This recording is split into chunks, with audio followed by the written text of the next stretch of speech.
ni vendeur. C'est le deuxième point. En écoutant cette première partie, nous pouvons nous dire, mais le chrétien, c'est un faiblard. Le chrétien, c'est un homme sans personnalité.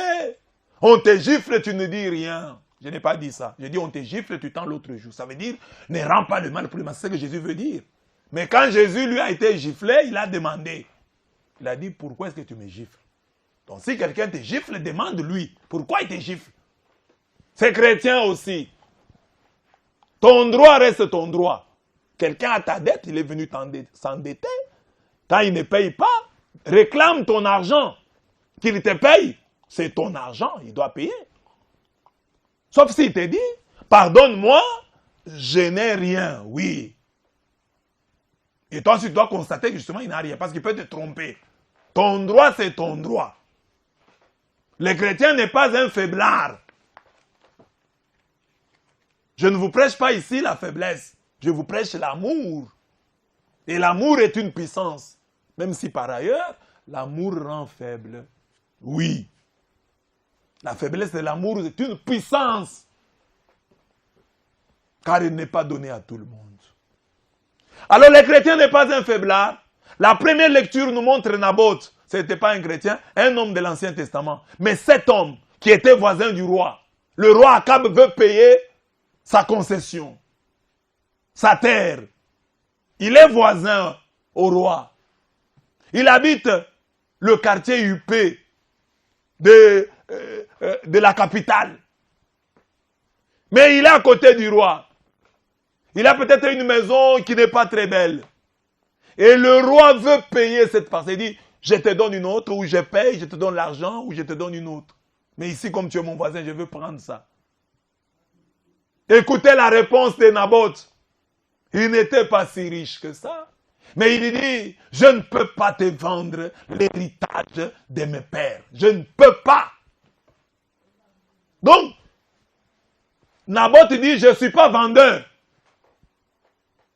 Surtout de l'héritage de mes pères, je ne vais pas vendre ma terre. Cette parcelle n'est pas à vendre. Il refuse. Nous avons 3 petits points sur ce deuxième point. Premier petit point. On peut être voisin du roi et garder sa dignité. Naboth d'Israël possédait une vigne à côté du palais d'Akab, roi de Samarie. 1 Roi 21:1. Il habite, il est à côté du roi, mais il ne se laisse pas influencer. Il ne lèche pas les bottes. Ce n'était pas un lèche-bottes. Il ne lèche pas les bottes du roi.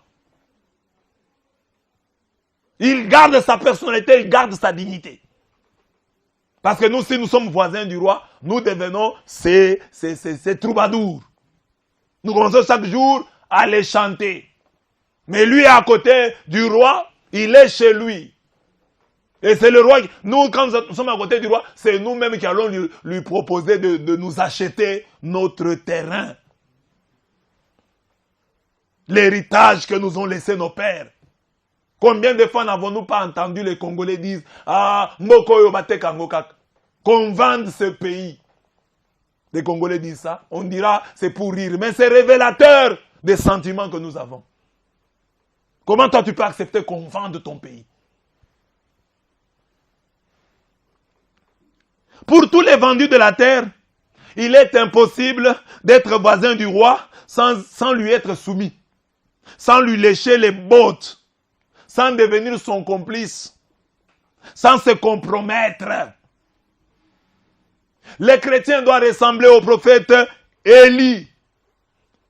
Le roi Akab était conscient de l'indépendance d'esprit de cet homme de Dieu.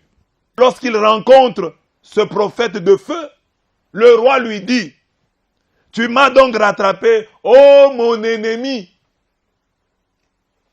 Élie répondit, « Oui, je t'ai attrapé, je t'ai rattrapé, parce que tu as agi en fourbe, faisant ce qui déplaît à Yahweh. » C'est un appel aux hommes de Dieu, 1 Roi 21:20. Homme de Dieu, tu peux être pauvre, garde ta dignité. Comme on entend ici les hommes de Dieu, on a fermé les églises. Oh, maintenant que l'État nous paye. Toi, tu es homme de Dieu, Dieu manquera de te nourrir. Oh, que le gouvernement nous paye. Comment est-ce que le gouvernement va vous respecter? Nous avons entendu un pasteur confesser qu'ils allaient chez le président Kabila prendre de l'argent. Comment tu vas garder ta dignité si tu prends l'argent d'un homme politique? Nous avons un bel exemple du cardinal Maloula, dont nous avons fêté hier le 31e anniversaire du décès. Le cardinal Maloula, du temps de Mobutu.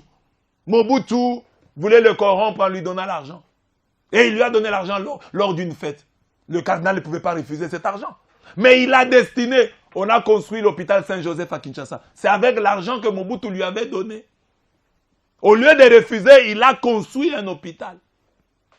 Nous sommes les hommes de Dieu derrière, même des petits politiciens là, les députés, donnez-nous l'argent. Tu n'as pas l'argent, tu appelles pour demander l'argent.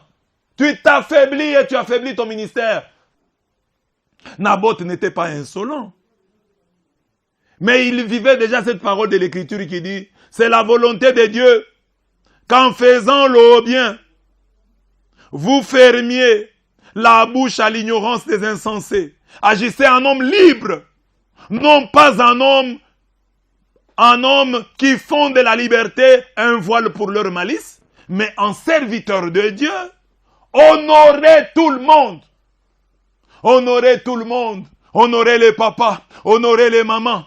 Aimez vos frères, aimez vos sœurs. Craignez Dieu. Dieu, lui, on le craint. Honorez le roi. Le roi, on l'honore, mais Dieu, on le craint.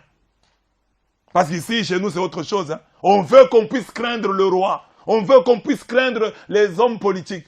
Non, les hommes politiques, on les honore. Dieu seul les craint. Et ça, c'est la liberté des enfants de Dieu. La liberté des hommes de Dieu. Pour Naboth, le roi est à honorer. C'est un honorable. Tandis que Dieu est à craindre. Cette parcelle n'est pas à vendre. C'est mon deuxième point. Bien-aimé dans le Seigneur, Naboth montre que on ne va pas tout vendre. Un chrétien ne peut pas tout vendre. Un chrétien ne peut pas tout vendre. Un chrétien ne peut pas. Il y a des choses dans la vie que vous ne pouvez pas vendre parce que vous êtes un enfant de Dieu. Vous ne pouvez pas vendre ces choses.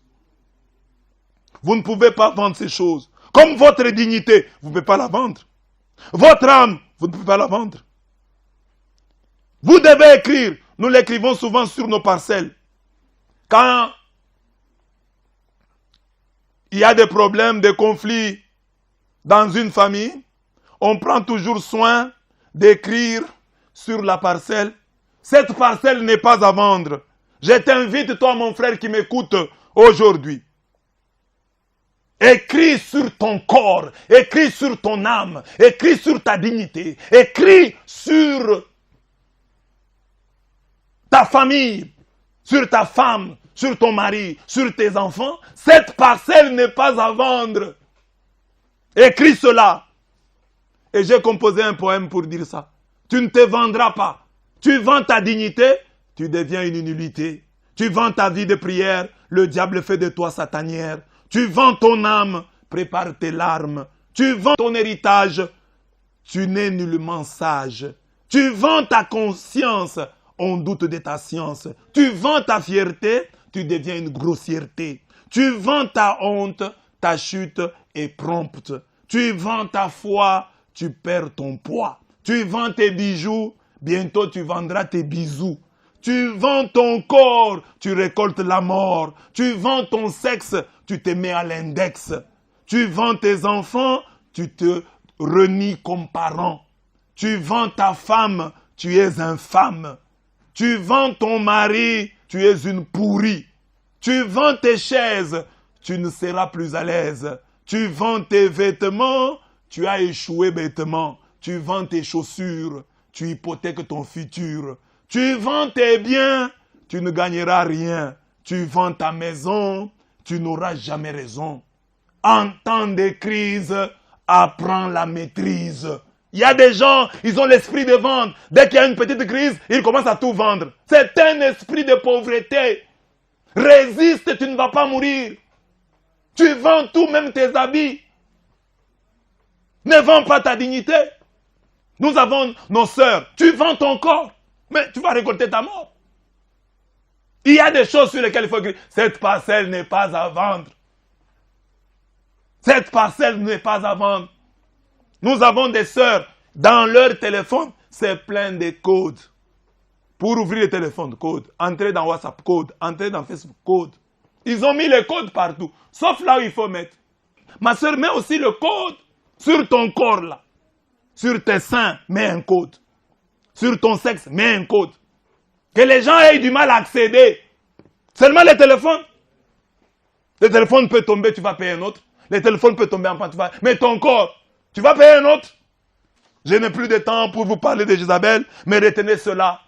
Ni vengeur, ni vendeur. Ne te vends pas. Ne te laisse pas acheter par Jézabel. Une femme dominatrice. Cherche une femme soumise, il y en a. Il y en a. Les femmes insoumises là, laissez-les.